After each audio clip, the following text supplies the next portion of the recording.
Hey teachers, Ben Jennings here, and we are going to study today Genesis chapter number 27.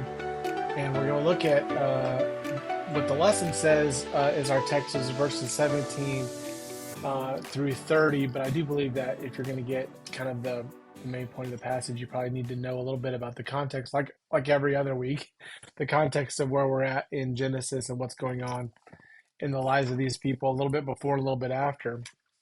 Um, the Bible doesn't always say what should happen. It just a lot of times it's telling you what did happen. And what I mean by that is not every scripture is prescriptive.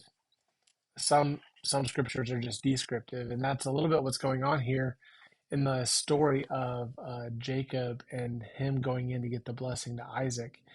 God did say that when Jacob and Esau were born, they were twins. Esau obviously was born first, and birth order was a big deal in the ancient Near East. The idea of the firstborn was the child that usually was the one that would inherit the birthright or the blessing. These were big deals. Um, you would get the inheritance, you would get a blessing from the father, and these were huge, and especially in this covenantal family where Abraham, God gave a promise to Abraham, gave a promise to Isaac, gave a promise to Jacob. We see the implications of that in Romans chapter 9 later on when it's quoted, Jacob have I loved and Esau have I hated. There are some that have seen that as God literally hating Esau and God choosing Jacob instead of Esau, and they kind of naturally go to that meaning personal salvation, and that's a whole nother topic. But the idea of hating, um, it has this idea of he was not chosen. Jesus uses the same language when he says, unless someone hates their father and mother, um, then they're not worthy of me, essentially. But and the idea isn't that God wants us to literally hate our family. In fact, we're known by our love. We're called to love one another. But the idea is that hatred was a description of a choice that you're preferring one over the other, choosing one over the other. And that's kind of what we see happen. That's what God called to happen. But then we see this family, which is really flawed. They made a lot of they had a lot of problems, and we see that their flaw, their sinfulness, um, their lack of their dysfunction is a good way of saying it. Come to fruition here in what happens with Isaac and Jacob and Esau. Um, Esau goes out hunting. Isaac and his mother see that there's an opportunity. Jacob's getting ready to bless his kid. He told Esau to go and make a meal for him. And so Isaac sees this opportunity. Isaac's mom sees an opportunity. And that's where we find ourselves in Genesis chapter 27, where Isaac is, of course, after Esau has sold his birthright, that God makes it so that Isaac is the child of the covenant, and and so you have uh, Jacob, who then becomes Israel, has the 12 sons, and you have Esau, who their family becomes Edomites, and so kind of an interesting thing. But you see here in down in verse number 17 is where we see this happen. This is part of the text. Um, this is in chapter 27, verse 17. This is I start in verse 17 because that kind of sums up what happens um, from verses 6 down to 17, where Rebecca schemes with um, Jacob to deceive Isaac. Um, so I always like to give you an objective statement. Here it is. We can see how flaws in families can bring about incredible pain and destruction, and that God can use this for his glory. Here's three parts of Jacob's deception of Isaac that point us to this reality that even though people do wrong, that sometimes God can that God uses that to His glory. The first thing we're going to see is the lie proposed, and we see that as a result of favoritism in verse 17 through 20.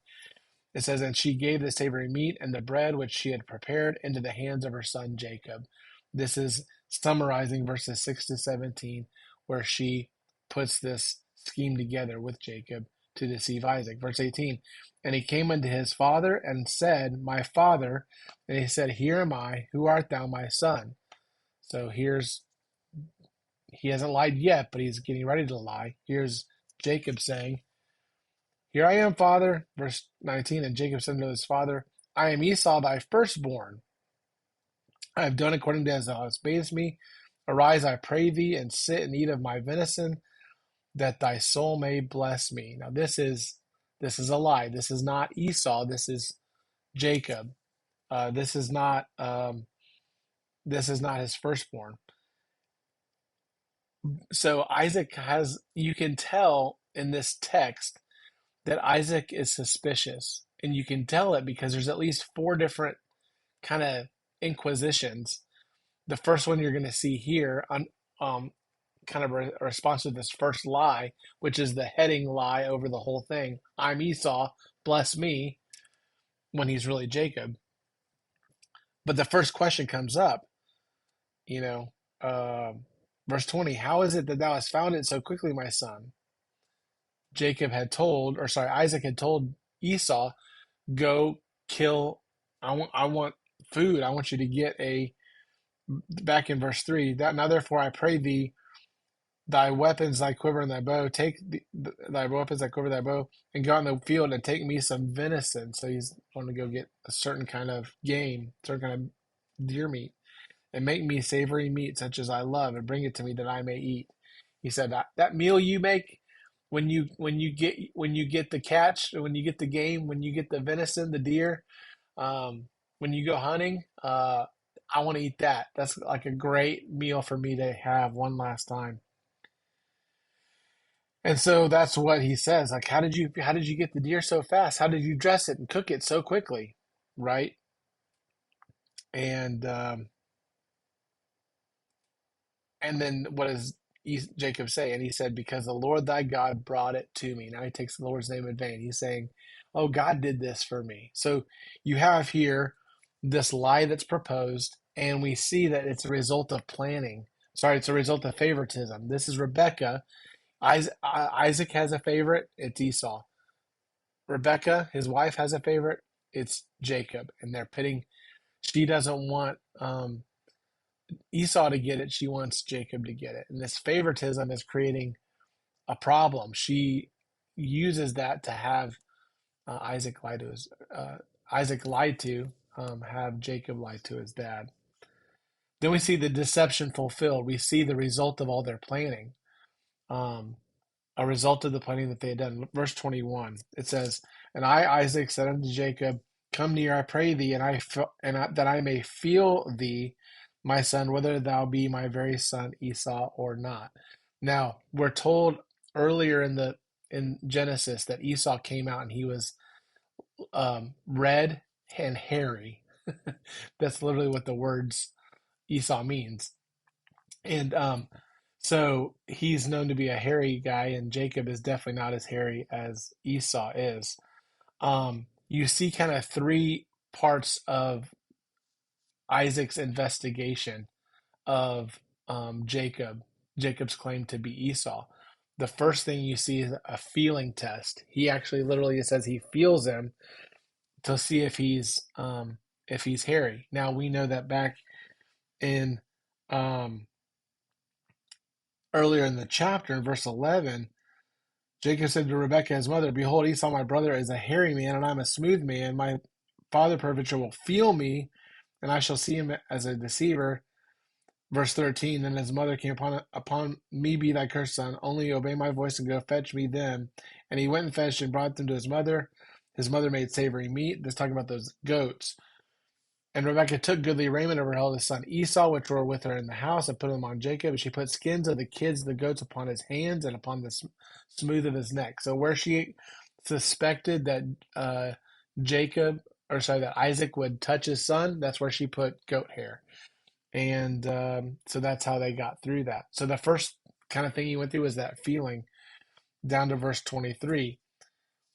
So Jacob went near to Isaac, verse 22, and he felt him, and he said, "They are a voice of Jacob's voice, but the hands are the hands of Esau, and he discerned him not because his hands were hairy as his brother Esau's hands. So he blessed him." You see a second deception that was planned out with the food. Rebecca made the food like she expected Esau to make it, and that's what that was what Isaac brought. And it says in verse 24, "Art thou my very son Esau?" And he said, "I am." And he said, "Bring it near to me, and I will eat of my son's venison, that my soul may bless thee." And he brought it near to him, and he did eat, and brought him wine, and he did drink. So there you go. That he's deceiving his dad with the food. Then the last thing. So you got feeling, you got food. Here's then fragrance. I like to alliterate. Here's what it says in verse 26. And his father Isaac said unto him, "Come near now and kiss me, my son."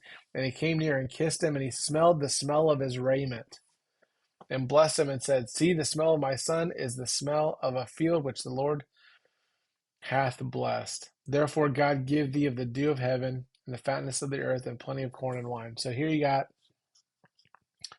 um you have this smell test. And because they had planned it, because they had planned this deception, the smell test was given. Now, there's a question that happens sometimes that when people read this text is Isaac knowing he's getting deceived, and does he know that Rebecca had favoritism, and is he just giving in, or is he actually that blind and that like, um, is he really deceived? Um, I think he's deceived here for sure, and I think that that's just my opinion. I think that he definitely is suspicious. He's asking a lot of questions. He's doing a lot of tests to make sure it's him. So there's definitely a suspicion there, but I think that ultimately you'll see in the text he's deceived. And that's where we leads to then once he's kind of deceived, he goes on and gives the blessing. And that's where we see number three, the blessing received resulting in division. So Jacob receives the blessing from his father, and it creates all kinds of havoc. You'll see that in verse number 28 through 30. Not just havoc, it also brings about God's will. Verse 28, "Therefore God give thee of the dew of the heaven, the fatness of the earth, and plenty of corn and wine. Let people serve thee, and the nations bow down to thee. Be Lord over thy brethren, and let thy mother's sons bow down to thee. Cursed be every one that curseth thee, and blessed be he that blesseth thee." This is very, very similar to God's covenant that he gave to Abraham and that he gave to Isaac, and he's going to repeat that to Jacob. We'll see that again soon. Verse 30, "And it came to pass, as soon as Isaac had made an end of his blessing Jacob, and Jacob was yet scarce gone out from the presence of Isaac his father, that Esau his brother came in from his hunting." This is where it gets kind of, you see this division.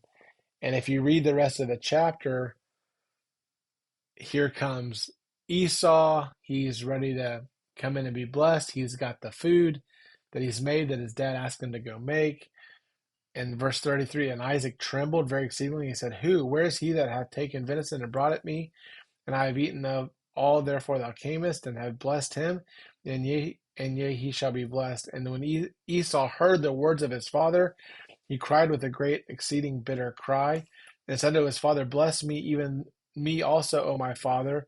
And he said, "Thy brother came with subtlety, and hath taken away thy blessing." And he said, "Is not he rightly named Jacob?" Jacob means supplanter or deceiver. And he says he was named rightly, for he has supplanted me these two times. He had taken away my birthright. That happened back in chapter number 25, verses 29 to 34. And then now it's happening again here. "Now I take away my blessing." And he said, "Hast thou not reserved a blessing for me?" So you go on to the end of the chapter. Esau is planning his revenge. Verse 41, Esau hated Jacob because of the blessing wherewith his father blessed him. Esau said in his heart, the days of mourning for my father are at hand. Then I will slay my brother Jacob. In our quick source in this particular lesson, um, they bring up this idea that even though there seemed to be success in the sense that Isaac blessed Jacob and Jacob and his mother received that, Rebecca got what she wanted, Jacob received the blessing. It said, what did Jacob and Rebecca gain by going through with their deceptive plan? On the surface, it may seem like they found success by tricking Isaac into giving Jacob the family blessing. And God did work through this situation to bring about his will. In fact, he had already placed his affection, his choosing of Jacob by saying the older would serve the younger. But readers need to consider what was lost through this intrigue. For example, Rebecca ended up losing her son. Beyond the immediate aftermath of Jacob stealing the blessing, Rebecca never reappears in the Genesis narrative. We know that Jacob helped bury Isaac after his return from Aram in 35:29 of Genesis, so it's logical to think he may have seen his father again, but we don't know that Rebecca ever saw her youngest son after he left home to escape Esau's anger. Still, Genesis 27 reminds us that God is sovereign over all things. So you see here that God still gets his purposes about, and you'll see that throughout the rest of, honestly, the Bible. That multiple times it comes up. But you also see that whenever there's deception, and especially when there's deception among people who live with each other and our family, it can create all kinds of problems, huge problems. And so, something to be avoided.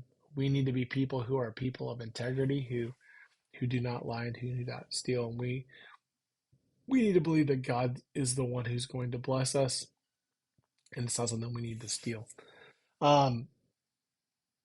Is there any flaws in your family as you talk about people um, in to the people you're teaching? There's echoes of things that we need to talk about. The sin of deception, um, God's God's sovereignty, His bringing about His purposes in the world, forgiveness when deception happens, honesty, integrity. These are all things that need to be brought up. And so I hope this helped you today. I hope that you were encouraged by this lesson, and I hope that it makes a difference in the lives of the people in your class this week. Have a great day. Talk to you soon.